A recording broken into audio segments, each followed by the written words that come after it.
Les journées mondiales de la jeunesse de Lisbonne sont dans quelques jours. Selon les organisateurs, plus d'1 million de personnes sont attendues et certaines nations attendent un grand nombre de jeunes. L'Espagne en attend 70 000. C'est une chose extraordinaire. Lorsque ce genre d'événement, les précédentes journées mondiales de la jeunesse ou les journées mondiales de la famille ont lieu, la même question se pose toujours. L'effort, l'argent investi en valent-ils la peine? De mon point de vue, et j'ai déjà participé à quelques journées mondiales, le fait que tant de personnes se réunissent au nom du Christ est déjà très positif et justifie à la fois l'effort et l'argent. Car c'est une façon de dire au monde, nous sommes là. Ces jeunes, même s'ils ne sont pas tous les jeunes qui participent, nous le savons, mais ils sont la majorité. Ces jeunes montrent au monde et à l'Église qu'il y a des raisons d'espérer. Que tous les jeunes ne sont pas accros à la drogue, au sexe, à l'alcool ou à d'autres types d'addictions. Les journées mondiales des jeunes de Lisbonne seront-elles suffisamment stimulantes, nécessaires pour relever cette Église en proie à une crise profonde? Peut-être pas, comme dans les cas précédents, mais le fait que tous ces jeunes se réunissent pour dire au monde qu'ils veulent aimer le Christ et son Église est un événement extraordinaire qui nous remplit d'espérance. Quelle institution au monde, quelle institution laïque peut dire qu'elle est capable de rassembler une telle foule? Ou quel parti politique? Pas même les grands festivals de musique. Depuis la mythique fête d'Auguste, en 69, dont on dit qu'elle a réuni 1 demi-million de personnes. Bref, 1 demi-million de personnes entassées dans une ferme. Même si cette ferme était très grande, c'était plusieurs hectares. Bref, je ne vais pas discuter pour savoir si c'était autant. En tout cas, beaucoup moins que les journées mondiales de la jeunesse. Si même eux ne sont pas capables de réunir autant de personnes, je pense que nous pouvons légitimement nous vanter de dire « nous y sommes ». Et je pense que nous pouvons dire, en reprenant la phrase attribuée à tort à Zorrilla dans Juan Tenorio, « les morts que vous tuez sont en bonne santé ». Mais il n'y a pas que des bonnes nouvelles. Un évêque irlandais a déclaré cette semaine à ses diocésains que, pendant les 7 prochaines années, il n'y aurait pas d'ordination sacerdotale dans son diocèse parce qu'il n'y a pas de séminaristes. L'évêque a déclaré qu'il commençait déjà à organiser des équipes de laïcs pour s'occuper des baptêmes, des mariages et des funérailles, parce qu'il n'y a même pas d'aspirants au diaconat permanent. En 91, il n'y a pas si longtemps, il y a 30 ans, en 1991, l'Irlande, l'une des puissances catholiques, l'Irlande, en 1991, avait plus de 1000 séminaristes. Aujourd'hui, ils sont moins de 40. Aucune entreprise au monde n'aurait laissé sans analyse la raison pour laquelle un produit qui s'est vendu avec succès en 60 ans, plus tard, est aujourd'hui pratiquement indésirable. Il est, et je le répète, urgent d'analyser ce qui s'est passé avec l'application du conseil.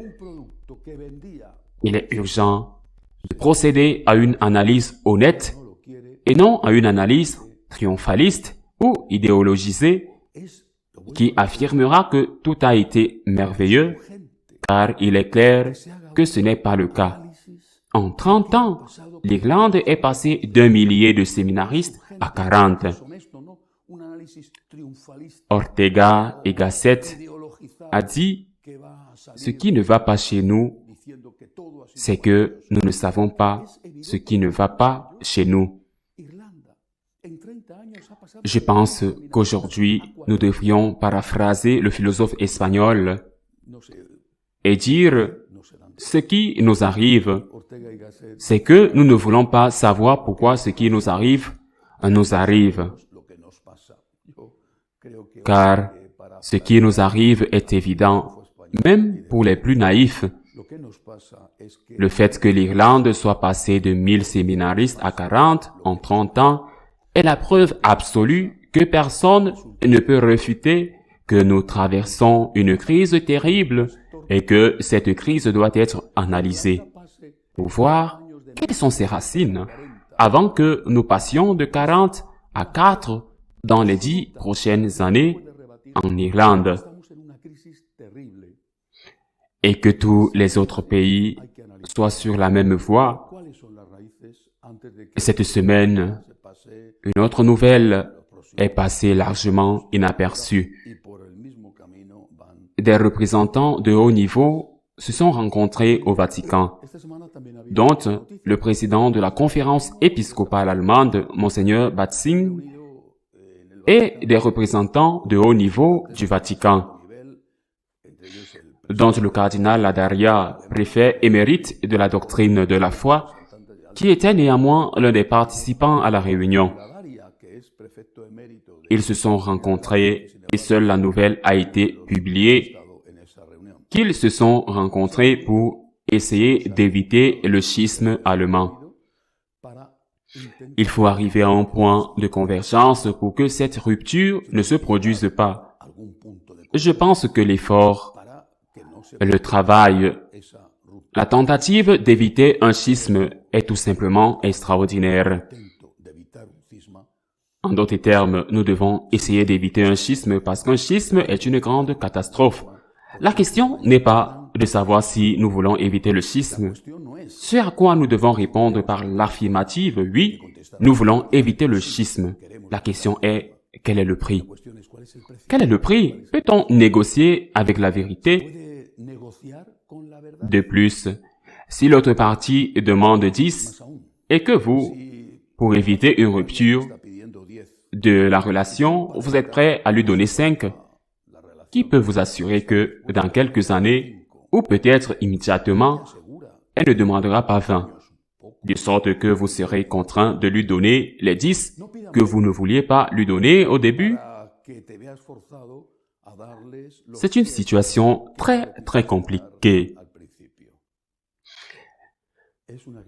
Cette semaine encore, on a compris que l'un des participants à cette réunion, le président des évêques allemands, Monseigneur Batzing, a parlé lors d'une messe célébrée dans la ville de Koblenz de la nécessité de refonder l'Église,